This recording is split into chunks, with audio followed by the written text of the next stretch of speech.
Hai guys, assalamualaikum. Kali ini kita masuk kepada pembahasan soal momen gaya dan momen inersi. Ikuti dengan baik. Terima kasih.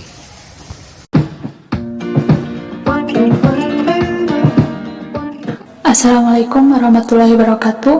Hari ini kita akan membahas soal mengenai momen gaya dan momen inersia. Nah, untuk soal nomor 1, soalnya bisa dilihat di samping. Yang ditanyakan adalah tau A atau berapa torsi terhadap titik A. Torsi itu sama dengan momen gaya dengan poros di A. Nah, cara mengerjakannya, kita ingat bahwa sigma torsi itu sama dengan torsi pertama tambah torsi kedua tambah torsi ketiga tambah torsi keempat. Kenapa ada 4 torsi? Karena gaya yang dikenakannya ada 4. Nah, kita teruskan sigma torsi di poros A. Berarti untuk perumusan torsi sendiri adalah gaya dikali lengan gaya atau F dikali R. Nah, kita jabarkan seperti berikut. Sampai F4 dikali R4. Dimana ingat, kalau gaya porosnya terhadap titik A, berarti gaya yang berada di poros itu tidak akan menghasilkan torsi. Si F1 itu berada di titik A di porosnya, berarti nanti torsinya F1 dikali R1 langsung saja itu 0. Nah, kita lanjut kedua. F2 untuk torsi terhadap poros A itu akan searah jarum jam, harusnya positif ya itu. Nah, berarti nanti positif 4 dikali lengan gayanya, R-nya itu jarak B ke A 2 meter. Berarti 4 dikali 2. Nah, untuk F3, nah itu positif ya, yang F2. Nah, untuk yang F3 terhadap poros A, dia akan menghasilkan torsi yang berlawanan jarum jam, berarti negatif. Nah, lengan gayanya dari A terhadap F3, nah di soal diketahui B ke C-nya 1, berarti A ke C-nya 3. Berarti F3 kali R3 nya 5, negatif 5 dikali 3. Sekarang untuk F4, torsinya itu akan searah jarum jam terhadap poros A. Berarti nanti positif 10, dan lengan gayanya ingat, lengan gayanya itu dari D ke A, hati-hati. Berarti 3 tambah 3 sama dengan 6. Nah, kita selesaikan. 4 kali 2 8, negatif 5 kali 3 min 15, 10 kali 6 60. Selesaikan. 8 kurang 15 tambah 60 adalah 53.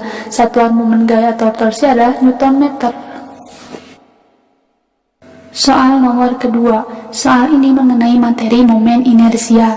Nah, di soal di samping 3 buah bola. Nah, 3 buah bola ini kita anggap sebagai partikel. Nah, yang ditanyakan adalah momen inersia sistem dengan porosnya di titik P. Nah, untuk menjawab soal ini bisa kita tuliskan sebagai sigma I di titik P. Sigma itu jumlah inersia dengan poros di P. Berarti inersia 1 tambah inersia 2 tambah inersia 3, karena ada 3 partikel.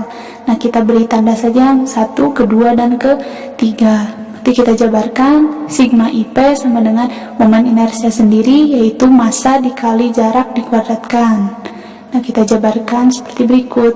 M3 dikali R3 pangkat 2. Nah, kita jabarkan dulu untuk jarak-jaraknya. Dari partikel 1 ke 2 adalah 60 cm, dari 1 ke poros P 100 cm, berarti sisanya dari partikel 2 ke P adalah 40 cm. Nah, dari poros P ke partikel 3 100 cm.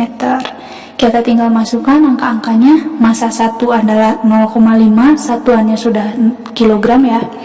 Nah, untuk jarak, ingat jarak itu dari partikelnya menuju ke poros.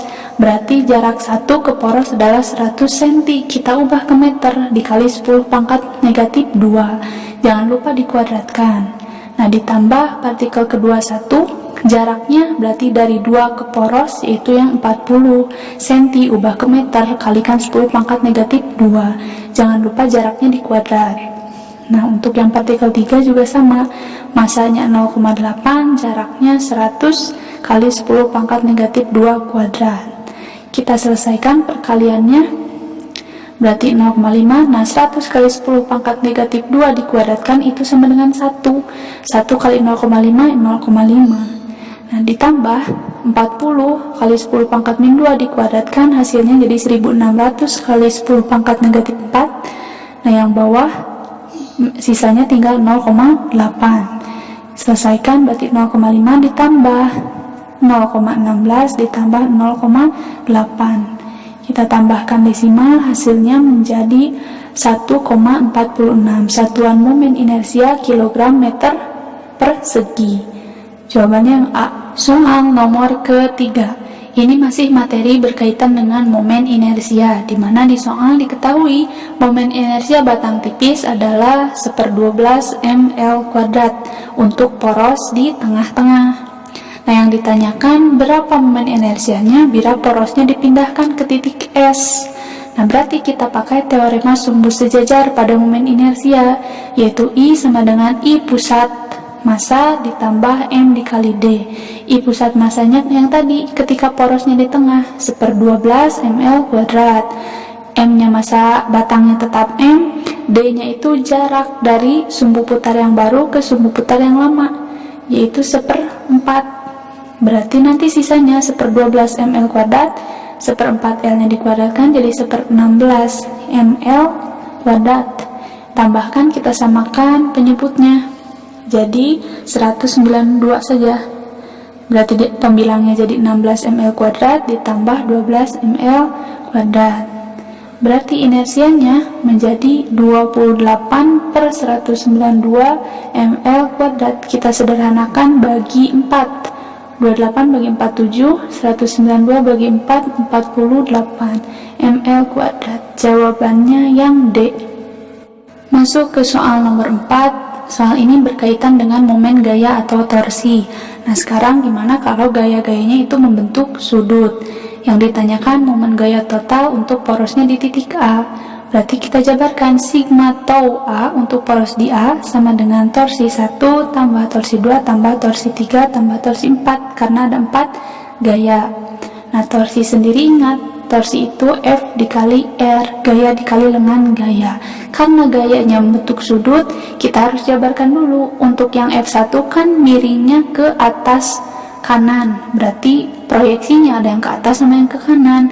Kita gunakan yang ke atas, F1Y dikali R1.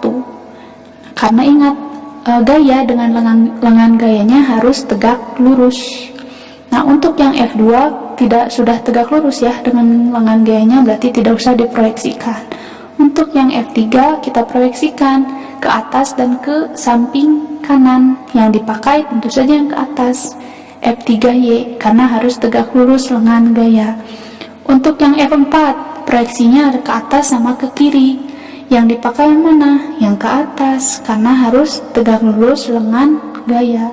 Ingat, porosnya di A, berarti lengan gayanya yang garis horizontalnya.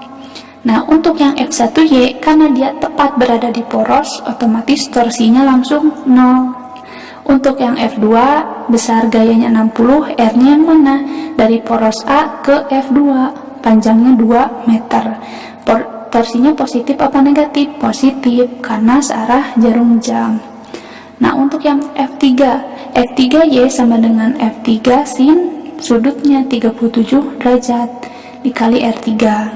Sama untuk yang F4Y, F4Y itu sama dengan F4 sin sudutnya 53 dikali R4.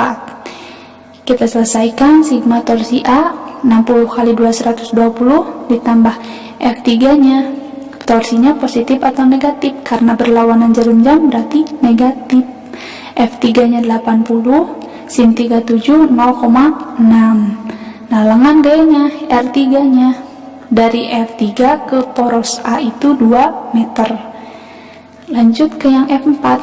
Untuk F4 torsinya juga negatif ya, karena berlawanan arah jarum jam. Berarti negatif, besarnya F4 70, sin 53 itu 0,8. Lengan gayanya berarti dari B ke poros A 2 ditambah 2, 4. Berarti sigma torsinya 120 dikurangi, karena ada negatif 96, dikurangi juga, dikalikan semuanya jadi 224. Kita selesaikan, hasil akhirnya menjadi negatif 200. Satuannya Newton meter. Jawabannya yang C.